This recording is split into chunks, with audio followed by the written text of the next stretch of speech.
How the First World War started. During the summer of 1914, many people in Europe felt very optimistic about the future. Modern technology was improving people's lives. Political freedom was gradually increasing in many countries. New artistic styles and scientific discoveries were being made. But later that summer, a terrible war began. In the early 20th century, the various countries of Europe competed with each other in an attempt to be the most powerful country on the continent.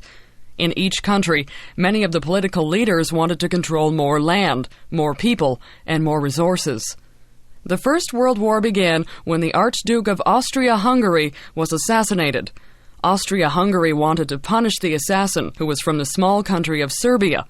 This led to a serious dispute, and soon other countries were involved.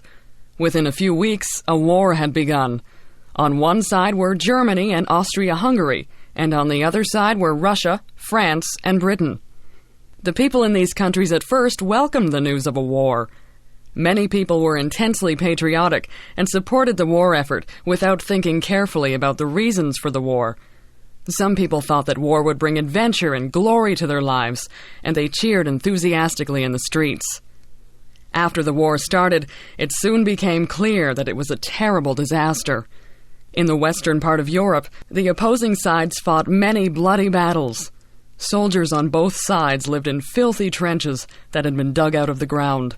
Sometimes hundreds of thousands of men were killed in battles that lasted only a few days. In most cases, these battles did not result in large gains or losses of territory. The war continued for more than 4 years.